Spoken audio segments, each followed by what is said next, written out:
Shalom, salam damai sejahtera Bapak Ibu, Saudara dan Saudariku seiman.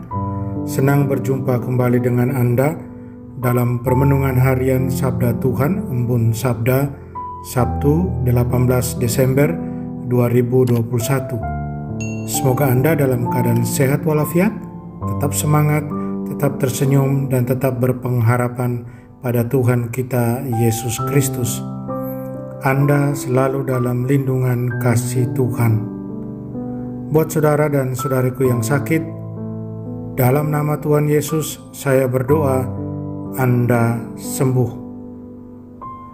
Saya ajak Anda merenungkan bacaan pertama dari kitab Nabi Yeremia bab 23 ayat 5-8 dan bacaan Injil dari Injil Suci menurut Matius bab 1 ayat 18-24. Kita merenungkan tema belajar dari Santo Yosef, taat pada kehendak Allah. Saudara dan saudariku yang terkasih dalam Kristus, apakah kita berpegang pada janji-janji Tuhan setiap saat, terutama ketika kita dihadapkan pada ketidakpastian atau pada kesulitan? Nabi Yeremia, Nabi Yesaya, mereka mengucapkan kata-kata harapan dalam situasi tanpa harapan bagi Israel. Dinasti Daud korup dan tidak layak untuk seorang raja mesianik. Orang-orang murtad seperti Raja Ahaz, orang-orang lemah seperti Zedekia menduduki takhta Daud. Bagaimana dan mungkin Tuhan setia pada janjinya untuk membangkitkan raja yang adil yang akan memerintah selamanya atas keluarga Daud? Para nabi percaya bahwa Tuhan entah bagaimana caranya bisa membangkitkan tunas yang benar dari tunggul Isai. Yesaya bab 2 ayat 11. Seperti para nabi, kita dipanggil dengan harapan untuk percaya bahwa Allah dapat dan akan memenuhi semua janjinya. Saudara dan saudariku terkasih dalam Kristus, dalam Injil, Maria harus menghadapi tantangan besar terhadap iman dan kepercayaannya kepada Tuhan dan terhadap iman keluarganya dan Yusuf, pria yang dia pilih untuk dinikahi. Dia diminta untuk memikul beban tanggung jawab yang luar biasa. Belum pernah terdengar sebelumnya bahwa seorang anak dapat dilahirkan tanpa ayah kandung. Maria diminta untuk menerima pengecualian ajaib ini terhadap hukum alam. Untuk itu diperlukan iman dan kepercayaan kepada Allah dan janji-janjinya. Itu yang pertama. Yang kedua, Maria belum menikah. Kehamilan di luar nikah tidak ditoleransi pada masa itu. Maria hanya bertunangan dengan Yosef.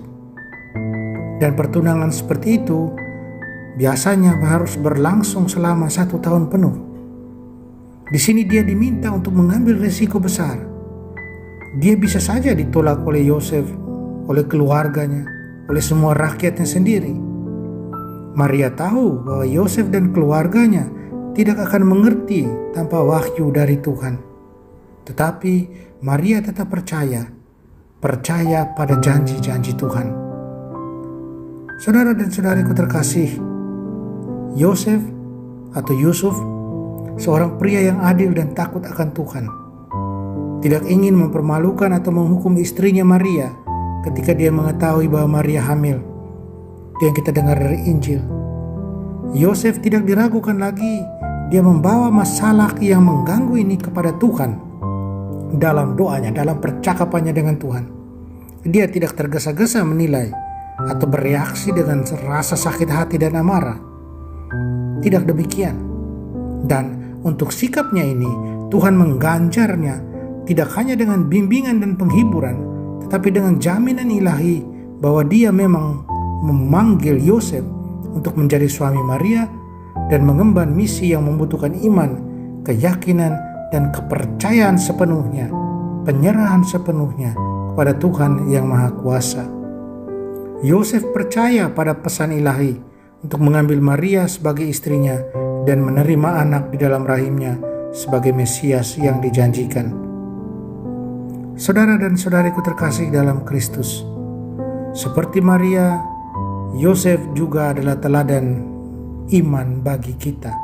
Dia adalah saksi yang setia dan hamba dari rencana penebusan Allah yang terbuka. Apakah kita siap untuk percaya pada janji-janji Tuhan? Bahkan ketika dihadapkan dengan keadaan yang membingungkan dan apa yang tampaknya seperti masalah yang tidak dapat diatasi, Yosef taat pada kehendak Allah. Dia dengarkan kehendak Allah.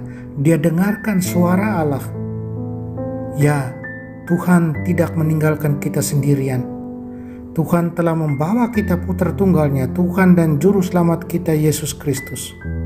Mari kita persiapkan Natal dan kemudian kita rayakan Natal itu, peristiwa inkarnasi, dengan hati yang gembira.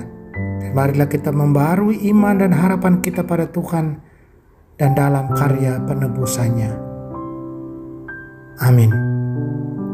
Mari kita mohon kekuatan dari Tuhan, kita berdoa. Tuhan Yesus, Engkau datang untuk menyelamatkan kami dari dosa dan kuasa maut. Semoga kami selalu bersuka cita atas keselamatan-Mu dan percaya pada rencana ilahi-Mu untuk hidup kami. Tolong kami, bantu kami. Amin. Mari kita mohon berkat Tuhan, Tuhan sertamu dan sertamu juga.